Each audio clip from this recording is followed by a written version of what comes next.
سلام خدمت خانواده موفق آناپالا. امروز مهمان اتاق پوست من هستید. من مائده شلیجی و امروز آموزش لاین جوانساز ترکیب برند آناپالا و یانسن رو در کنار هم داریم. یک بار با تونر اکتیویتور آناپالا پوست رو کامل تمیز میکنم و بعد طبق روال شستشو رو با ترکیب متناسب بین ژل شستشو و تونر اکتیویتور انجام میدیم. خب شروع میکنیم از صورت تا گردن رو به صورت کامل پاک میکنیم.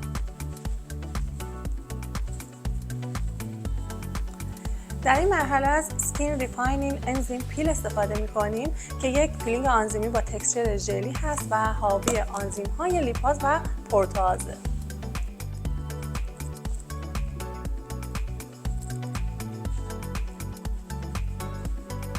توجه داشته باشید که تایم رست پیلینگ آنزیمی ژلی بین 5 تا 10 دقیقه است و بعد از اون با حوله نمدار پوست رو پاک میکنیم.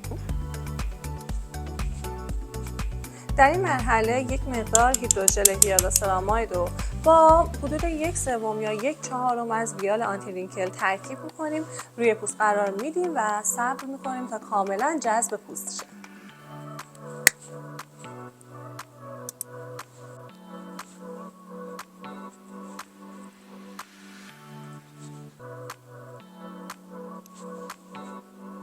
بعد از جذب شدن کامل ترکیب قبلی نوبت میرسه به اپلای کردن گلایکولیک اسید. توی این لاین من تایم رست گلایکولیک اسید رو 5 دقیقه در نظر میگیرم و بعد با حوله خیس پاک میکنم.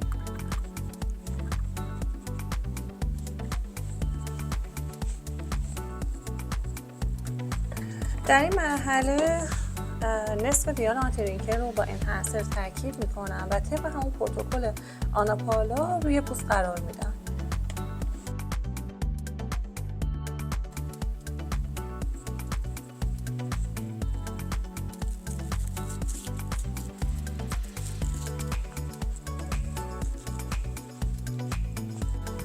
خب بعد از 10 دقیقه مکس شما رو دعوت میکنم به دیدن این سرکولیشن عالی. پوست رو پاک میکنیم و میریم سراغ مرحله بعد.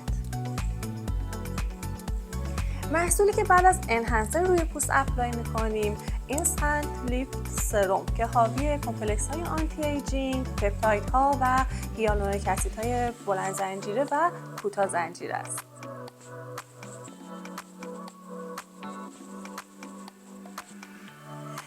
در درمان‌های جوانسازی بهتره در کنار جوانسازی پوست حواسمون به جوانسازی عضلات صورت هم باشه.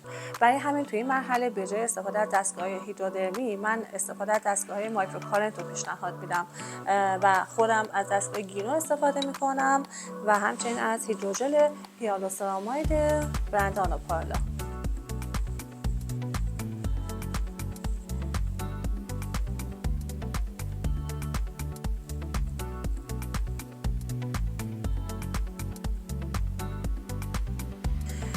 بعد از انجام مایکروکارنت پوست رو کامل پاک کردم و نوبت میرسه به ماسک فاینال. من برای این لاین ترموماسک یانسن رو انتخاب کردم که در خانواده ماسک گچی قرار میگیره و برای اپلای کردن ترموماسک حتما باید یک لایه از یک کرم ریچ در واقع روی پوست اپلای کنی و بعد از این ماسک استفاده کنی. من از ریلکسین ماساژ کرم یانسن استفاده میکنم.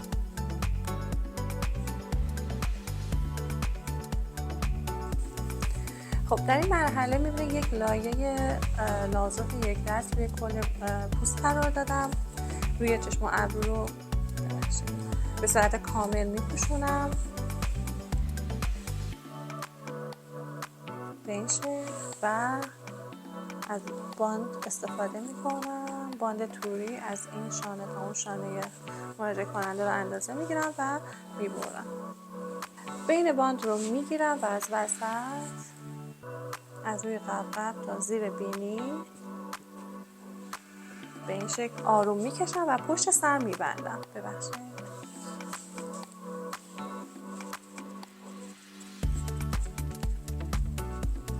دقت کنیم که این قسمت انقدر سفت کشیده نشه که بینی مراجعه کننده اذیت شه ولی قسمت قبل کاملا باید سفت بسته و کشیده بشه. خب از الباقی هم برای پوشوندن نیمه دیگه صورت استفاده میکنیم به این شکل.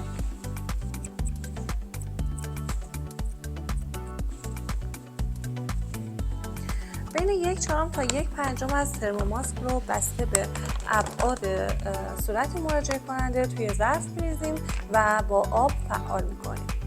خب آروم آروم آب رو به پودر اضافه می‌کنیم و ترکیب می‌کنیم و روی پوست اپلای می‌کنیم. ترکیب به دست اومده رو آروم روی پوست اپلای می‌کنیم. مراقب باشیم به هیچ عنوان لای موها نره، چون بعد از اینکه خشک میشه ممکنه که موها رو بکنه.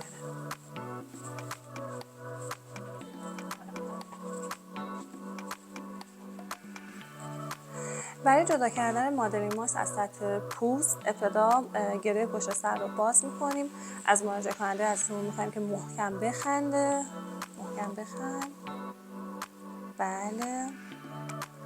ماسک از روی پوست جدا میشه، دستمون رو جلوی چشماش میگیریم که نور اذیت نکنه و آروم پوست رو با حوله مرطوب پاک میکنیم. ما الان پوست رو پاک کردیم و نوبت میرسه به اپلای کردن کرم فاینال.